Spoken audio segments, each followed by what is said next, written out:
sa Kapitulo 12 ng Hebrew.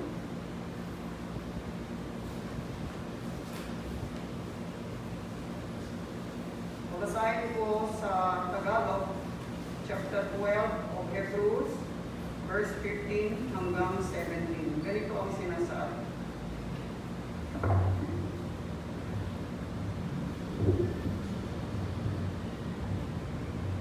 Napakaingatan na baka ang sinumay hindi makaabot sa biyaya ng Diyos. Baka kayo'y bagabagin ng anumang ugat ng kapaitan na sumisibol at dahil dito'y mahawa ang marami. Baka magkaroon ng sinumang mapakiapid. Sa ibang version, mga malunya, o mapaglapastangan sa English, profane. Gaya ni Esau na sa isang pinggang pagkain ay pinagpili ang kanyang sariling pagkapanganay.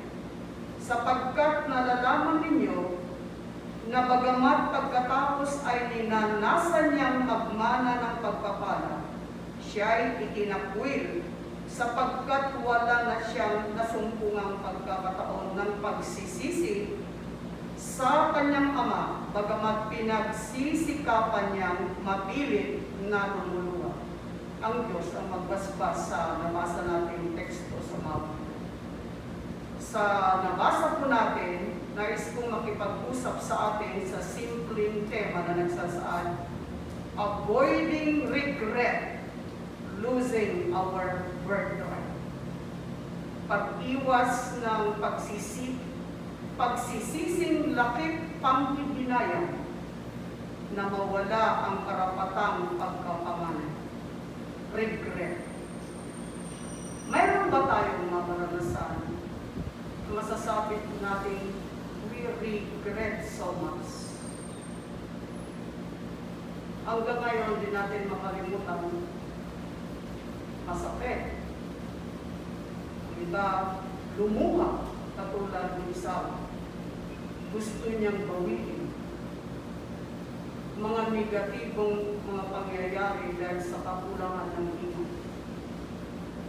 Hindi maayos na pagtrato sa isang pribilehiyo o bagay na dapat ay kapakipakinabang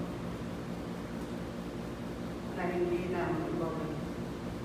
Regret, sabi nga, pagsisising may panghihinayang. Nagsisisi ka at nanghihinayang. Katulad ni Esau, siguro marami tayong makaranasan.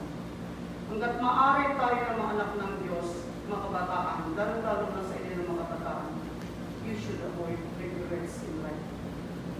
Sa atin na mga adult na sa remaining years ng ating panahon, nakalagay dito sa 15, napakaingatan.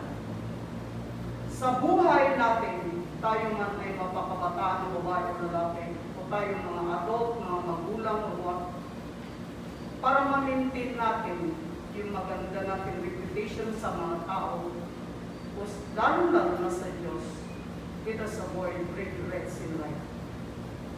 Maingat nawa tayo, hindi tayo basta-basta nag-decide kung ano ba man, katulad ni Esau. O, yun na nga, may mga pribilehiyo na naibigay sa atin, pero dahil sa maliit ang tingin natin sa una, na yun pala ay napaka-importante.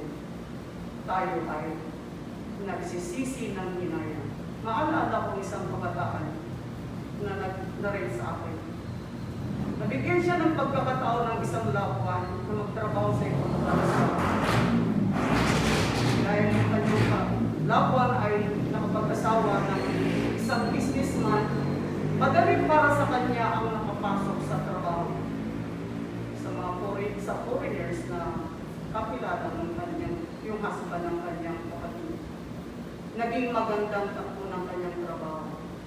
Pero, instead na i-treasure niya yung pribilehiyo na ibinigay sa kanya ng kanyang loved one, kung ano pa nabuhay siya sa pleasure, kung ano pa parang na nag-flatter din siya sa mga ibang mga na gusto siyang pakinabangan hanggang sa isang araw, bigla siyang na-deport. Alam mo, kapag ma-deport ka, para kang sibuyas na mabaratan. Hindi ka makabalik sa bahay mo para kang kunin yung gamit mo or what. Kaya, to shorten the story, napauwi siya, blacklisted, at nung siya na ay magkaroon ng pamilya, napakalaki ng sisi. Yung napakalaking sana, yung napakagandang pribilehyo na makapagtrabaho at makapagpundar para sa kanyang family, nawala niya lahat. Kasi sa kulangan ng ingat sa buhay, carelessness, pagiging easy-go-lucky guy, pagiging pleasure lover, pagiging mahilig sa parangal, appreciation ng tao. Mag-ingat tayo sa mga tao na ma-appreciate sa atin. Baka may mga negative ground. Later, kapag tayo ay nangangailangan, wala. They are only after our money and so on. Yun ang nangyari sa kanya. So, nag-regret siya ng napakatindi. Bakit? Kasi nawala niya yung privilege niya. Number 1, what is birthright lost by Esau? Na bakit nakatala dito sa Bible, maaring mangyari din sa atin. Birthright. Ano ba ang sinasabi dito na birthright dito sa ating text sa umagang ito? Itong birthright na nawala kay Esau ay yung firstborn birthright. Yung karapatan ng pagiging panganay. Alam na alam natin yan. Tignan natin ang Deuteronomy 21:17. Makipag-usap ako sa Tagalog para mas maintindihan natin. 21:17 sa Tagalog. 21:17 ng Deuteronomy.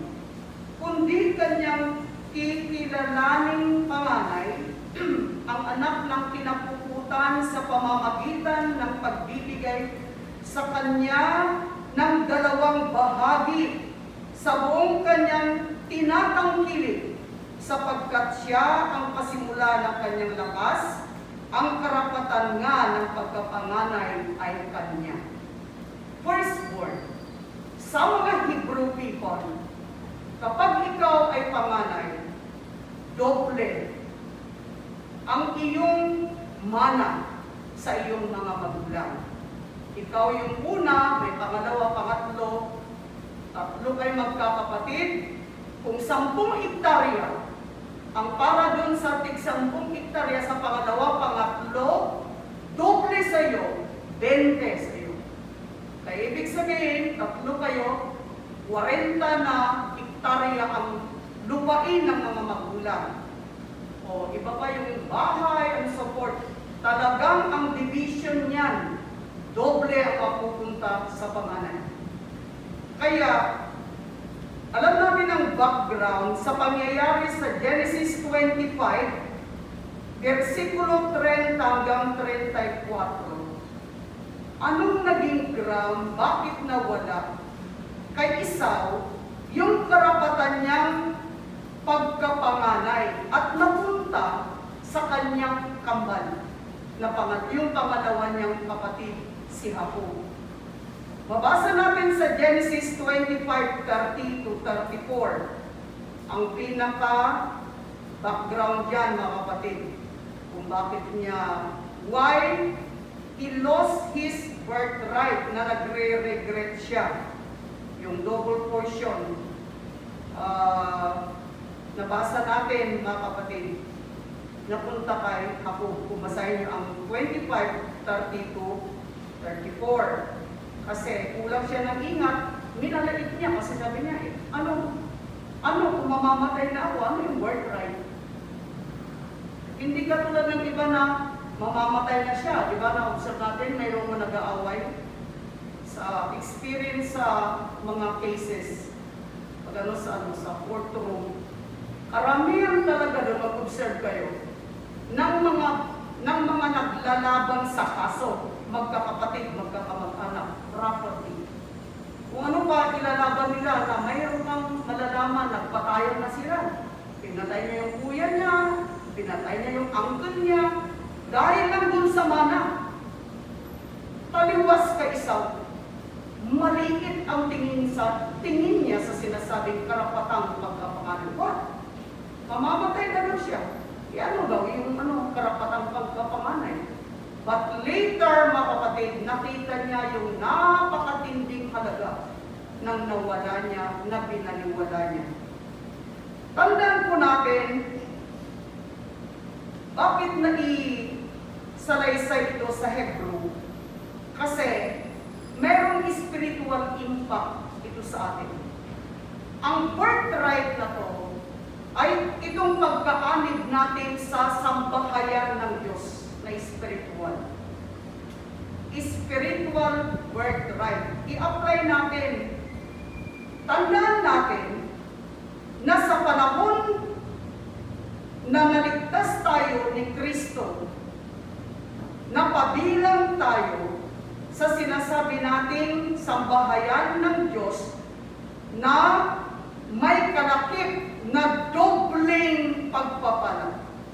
Sa panahon na tayo ay naligtas, Titus 2:11-14, kaya nakalagay sa 15 ng Hebrews 12, na pagkaingatan, tignan natin to, ulitin natin.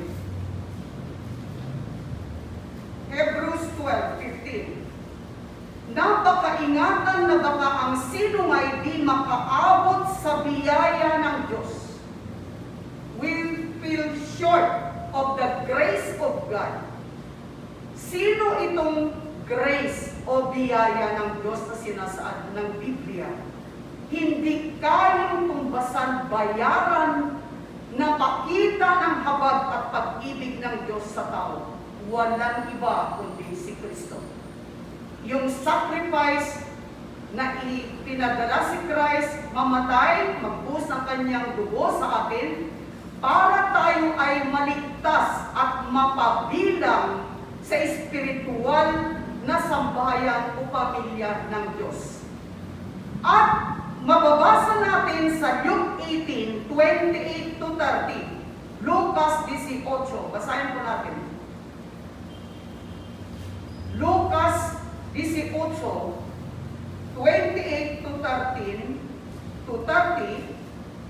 ganito po ang ating mababasa. At sinabi ni Pedro, narito iniwan namin ang lahat at nagsisunod sa iyo.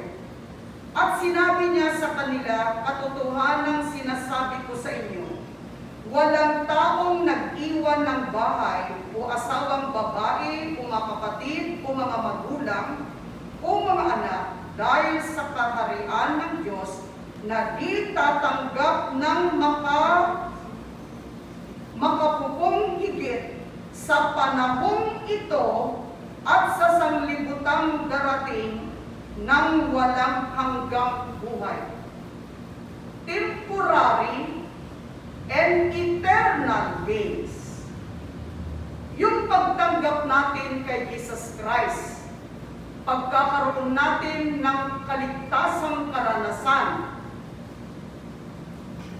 sa pamamagitan ni Kristo, ay magdudulot sa atin ng double portion ng pagpapala.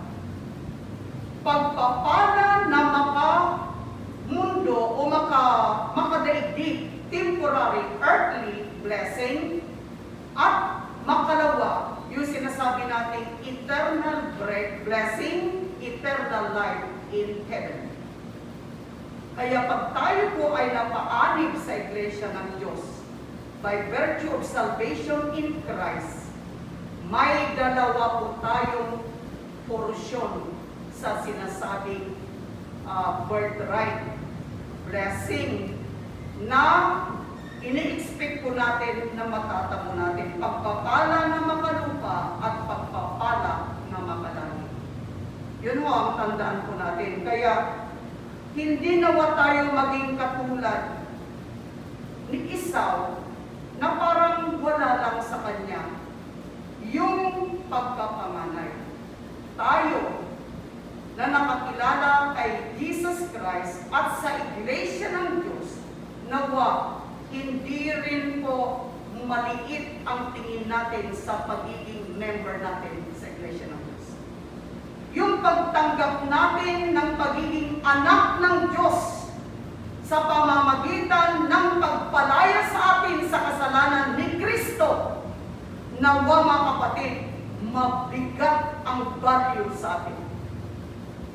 Nangangahulugan hanggang kamatayan, katulad ng mga martir nating ancestors. Ipinaglaban nila na makapanatili silang mga anak ng Diyos o member sa Iglesia ng Diyos. Number 2 na matutunan po natin,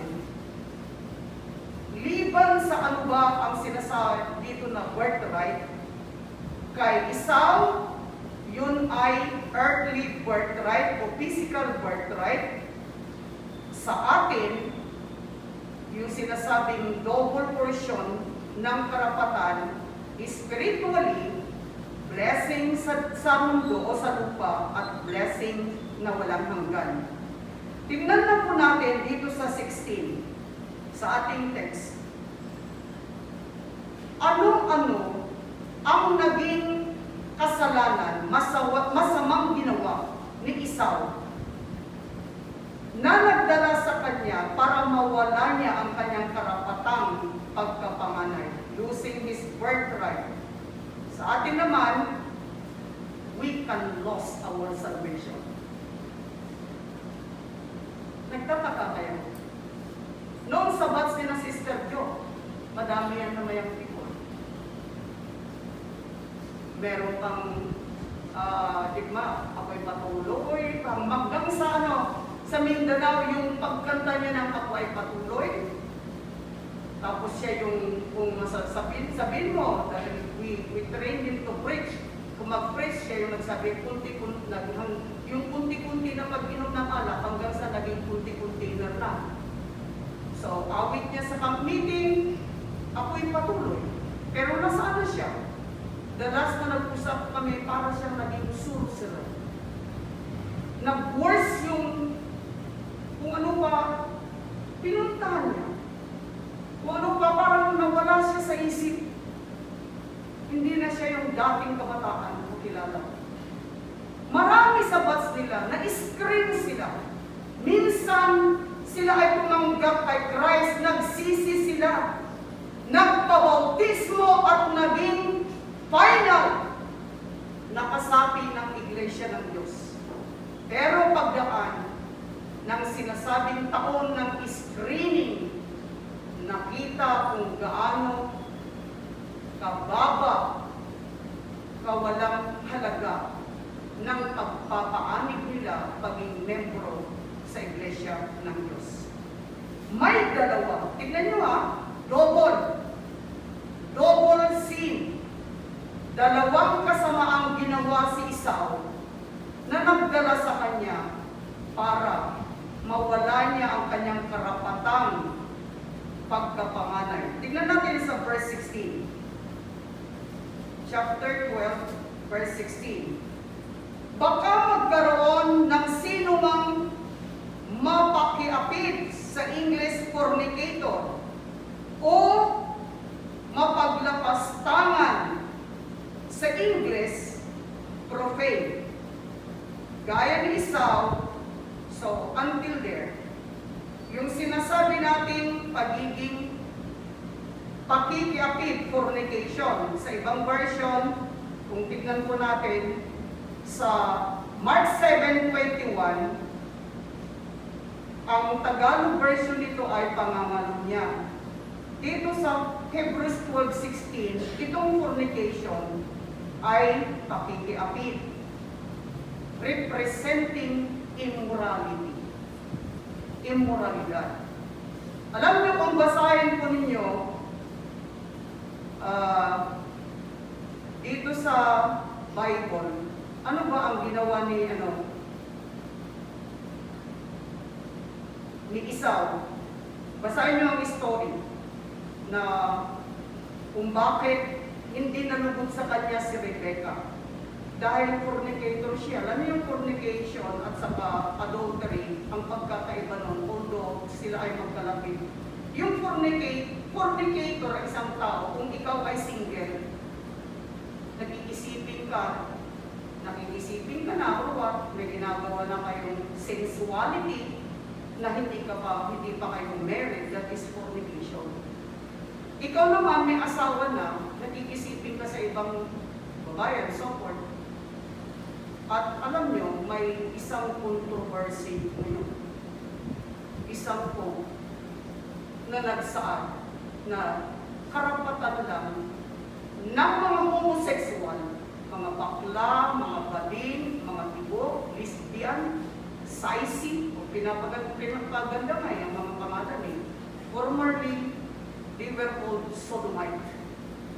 Dahil mabasa natin ang background niya, di ba? Sa Genesis chapter 19, ano ang ground na ginunaw ng Diyos ang Sodoma? At mga surrounding ng mga syudad, alam nyo, nakaabot na sila sa peak ng kasamaan.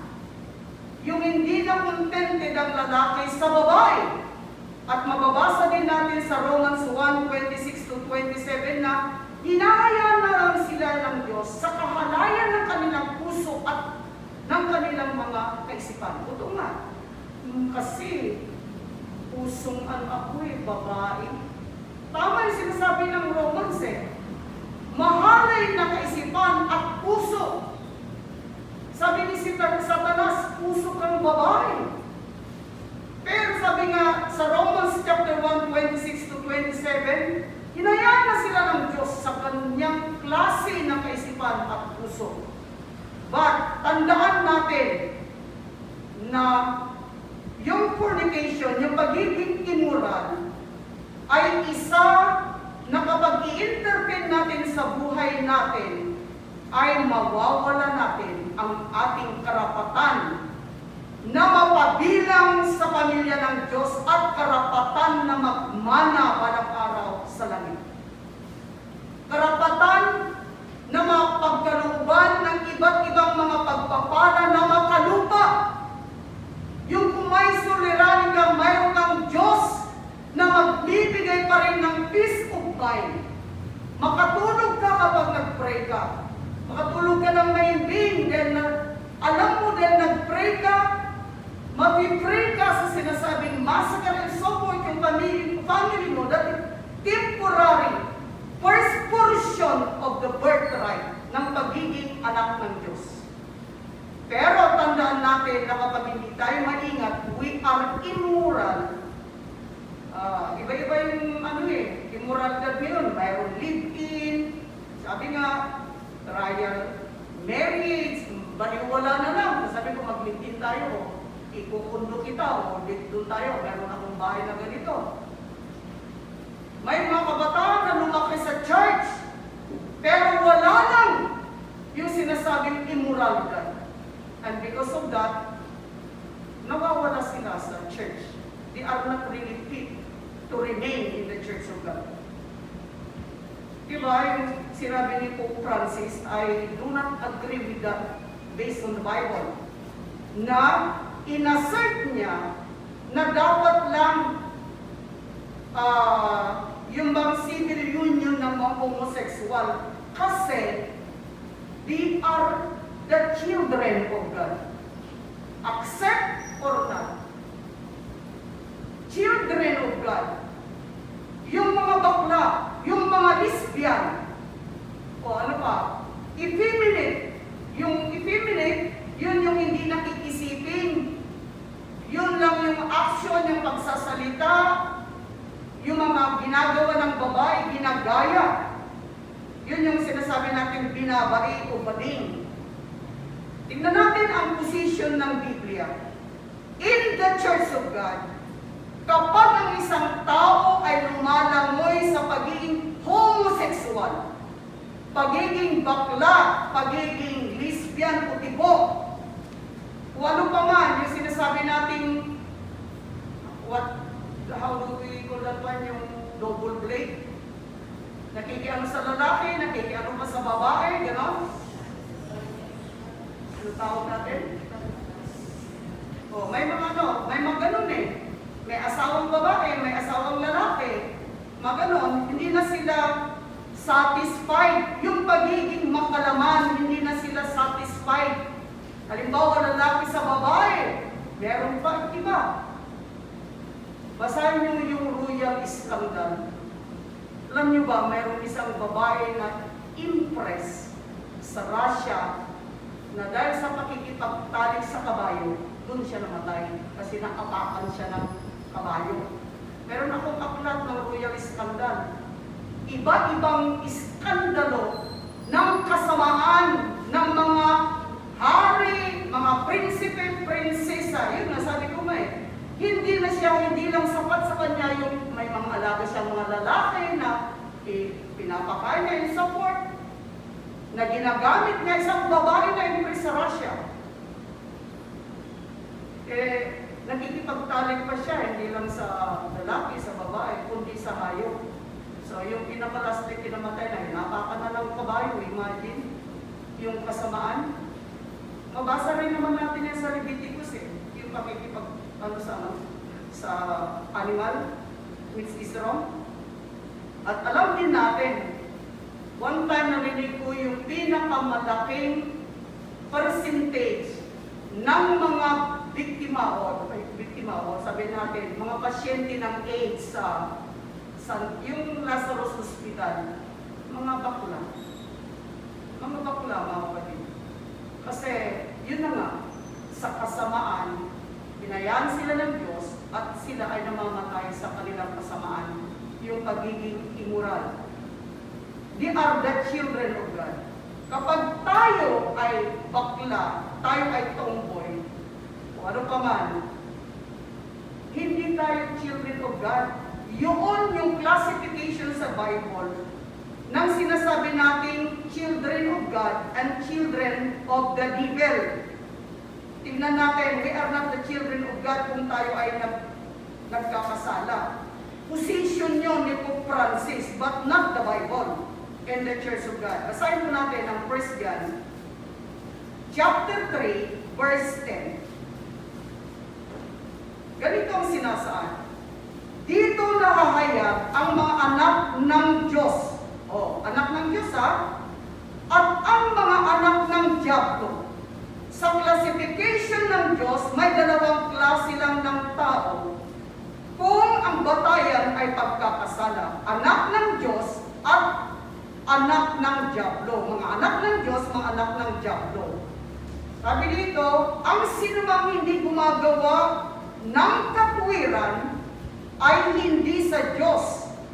Sa English, tignan natin Kumisan kasi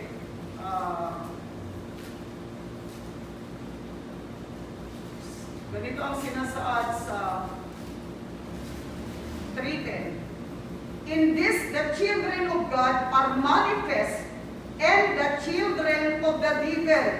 Whosoever doeth not righteousness is not of God. Ang sino man daw na hindi gumagawa ng katwiran, righteousness, hindi sa Diyos, siya sa Diablo. Hindi siya anak ng Diyos, kundi anak siya ng Diablo. At ano-ano yung mga gawa ng sinasabing unrighteousness. Tignan natin ang very common na versikulo sa Bible. 1 Corinthians chapter 6, 9 to 10. Know ye not that the unrighteous shall not inherit the kingdom of God. Hindi sila pwedeng makapagmamana ng karya ng Diyos. Yung mga unrighteous, yung sinasabi dito sa verse 10, na yung hindi gumagawa ng righteousness ay hindi sa Diyos, kundi sa Diablo. Hindi sila anak ng Diyos, kundi anak ng Diablo. Be not deceived, neither fornicators. Ito na mga kapatid, immoralidad. Nor idolaters, yung may mga imahen, yung nagpapasada ng mga rebulto and so forth. Nor adulterers, makikiapid. Nor effeminate,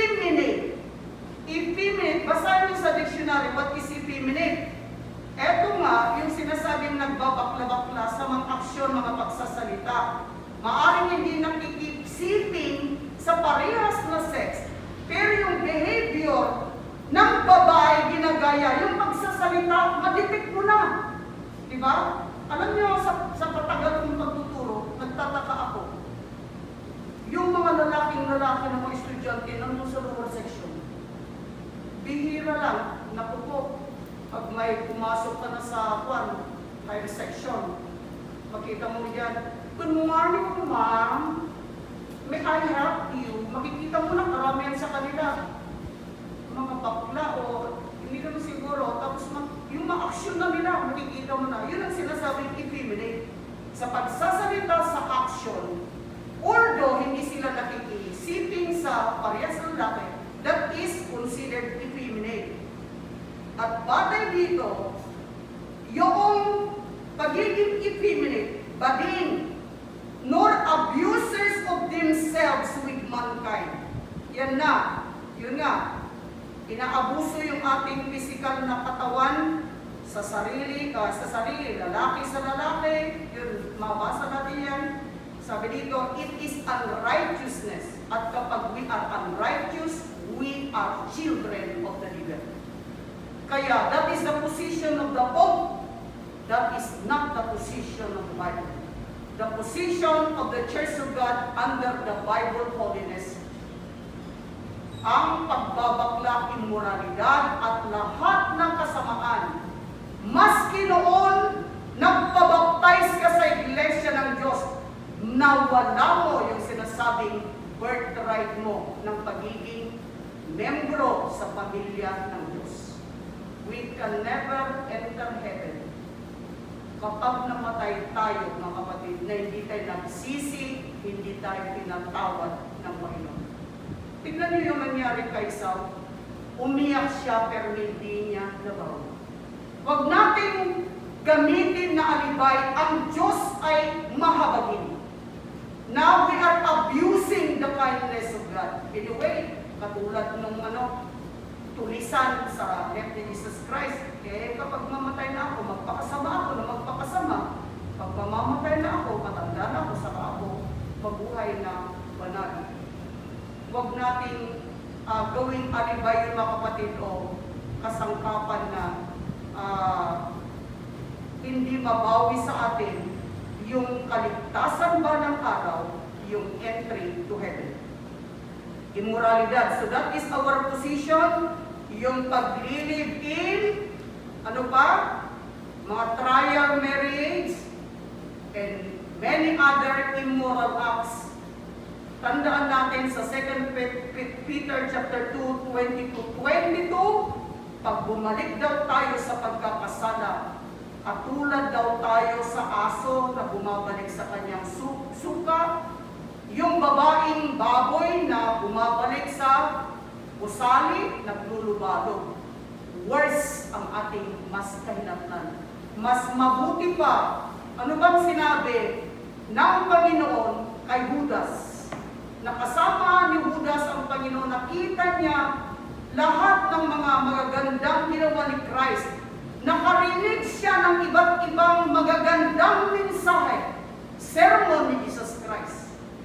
Pero sabi ni Jesus Christ, di ko ba, sa Matthew 26, 24-25, mas mabuti pa sana sa taong iyon ang hindi na siya ipinanganak. Ipinanganak na pisikal at ipinanganak na espiritual. Better ho na hindi natin nakilala si Christ. Hindi natin nakilala ang value ng Diyos at ng Biblia. Na once nakatanggap tayo ng kaligtasang karanasan, kalayaan sa kasalanan, tapos pagkaraan ng panahon, babalik din tayo. Tandaan natin, matutulad din tayo kay Saul, na someday sa general judgment, umiyak man tayo, no more hope, no more mercy. Pangalawa ng kanyang kasalanan, aside from fornication, kaya nawala niya yung kanyang birthright, yung pagiging profane person. Sa verse 16, profane, profanity. Sa English, ang ibig sabihin ng profane ay not o outside the temple or not belonging to God. outside the temple or not belonging to God. Another nakahulugan ng profane person is a common person. Common person. What kind of person are we this morning? Lagi, naririnig nyo dati sinusubaybayan ba ninyo si Miriam Santiago? May favorite siyang term, mediocre. Yan talaga. You need to read your assignment. Kapag yung lawyer ay kung anong pinagsasabi niya, mediocre. Common person. Ordinaryong tao. Hindi siya classic. Yun ang kabaliktaran ng classic, dignified. Kung ano pa, kagalang-galang na tao. Kung estudyante pa, yan yung talagang gumagawa ng assignment. Nag-aaral talaga. Hindi yung after lang dun sa sinasabi nga na allowance para pumasok. Tagal-tagal na niya sa Jack of all trades para hindi pa rin nakatapos. Bakit? Mediocre person. Profane. Ang profane na tao, common person, na nabubuhay para sa daigdig sa mas mga temporaryong, ordinaryo lang na bagay. Hindi na ipaprioritize yung dapat na priority sa buhay. Parang di ba, may nabanggit ata kanina si Pastor Dong, may mga tao, mga kabataan na they're after worldly pleasure, worldly things. Pero kung sa spiritual, they have no much interest in it. Tama yun. Nakikita ko ngayon mayroon nga po ang taga-tagal na pwedeng umattend ng church. So, tinitignan ko yung lista ng officer ng mayang people. Officer, hindi ko ma-attend. Matagal na mayroong chief, hindi ka attending. So, kapag ang ating focus ay mga temporaryo lang na ordinaryong bagay, na nasisit aside natin yung pang-eternal nating destinasyon, we are mediocre person. If we love worldly things more than God, spiritual, godly things, we are mediocre. Mga ordinaryong tao lang tayo in the sight of God. Bakit? Minamaliit natin ang Diyos, maliliitin din tayo balang araw ng Diyos. Basahin niyo as a meeting. Sa Matthew 7:21-23, someday, may mga tao na gustong i-defend yung kanilang sarili. I-allege yung kanilang karapatan na minsan nangaral si Christ sa kanila through different preachers. Nakarinig sila ng salita ng Diyos, lumaki sila sa church, but why? Sasabihin ng Panginoon, lumayo kayo sa akin, hindi ko kayo kilala. Nakakahiya, mga kapatid, na balang araw, itakwil tayo. Palayasin tayo ng Panginoon sa kanyang harapan. Kasi, nung nabubuhay tayo sa mundo, we preferred worldly things, worldly pleasures, worldly privileges, more than about our interest to God. Tama, di ba? Yung iba nga Monday to nakatutok talaga. O, teacher nagtuturo. Pero why? Ikaw ay Kristiyano.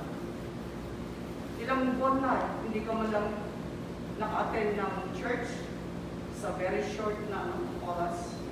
Meaning to say, we are just a common person in this standard God.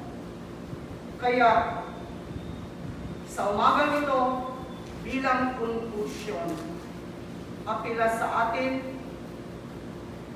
i-treasure nawa natin ang ating karapatan na naging bahagi na po tayo sa sinasabing Church of the Firstborn.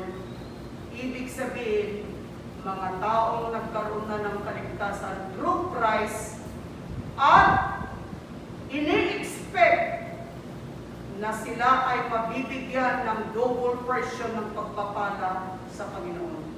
Pagpapala na makalupa, we now enjoy, at saka pagpapala balang araw sa langit kapag tayo ay lumipat na. Hindi naman tayo matulad kay Esau, mga kapatid, na we regret. Maski sa ating mga desisyon, makalupa at makalangit, mga young people, para maiwasan natin na balang araw ay iiyak tayo, magsisi tayo, manghinayang. Let us be very cautious in everything we do in our decisions and so on. Last na illustration, merong isa akong estudyante. Sabi niya, ma'am, sabi ko, bakit wala namang iba? Kasi malapit din siya sa akin. Eh, wala mami. Kaya dahil sa wala, gusto na niya mag-asawa, eh, wala na. Magpag-asawa siya, so later nag-usap kami. How she regret. Mas mabuti pa pala na nag-single na lang siya. Kaya siya pumasok siya sa marriage na very trouble. Very trouble. Maaaring ngiti-ngiti siya sa mga tao, but deep inside, she is very regretful.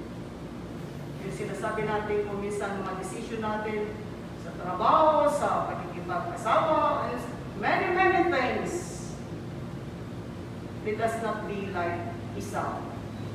At lalong-lalo na sa atin, ewan ko balang araw, baka may mawawala pa sa Church of God.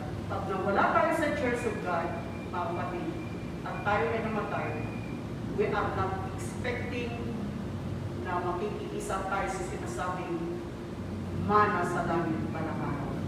Nawa, mamintin natin anuman yung pandemic na daanan natin and so forth, manatili tayo. We cling to that birthright. Pagiging member sa sinasabing sambahayan ng Diyos hanggang sa tayo ay mamatay. Tandaan nyo, ang salvation is individual. Hindi pwedeng ikaw na nanay, ilakit mo yung anak mo. No. We work our own salvation. Someday, sa langit, o sa general judgment, yung anak mo hindi mo na yan anak. Yung nanay mo hindi mo na nanay. You are just equal to be judged by God. Ginamit lang yan ang mga instrumento na mapalapit tayo sa support. Yung mga tao na masasama para tayo ay tuksuhin, hindi para tayo mawala sa sinasabi natin, karapatan natin ng ating pagiging panganay o sinasabing pasakit sa sambayan ng Diyos. May God bless us.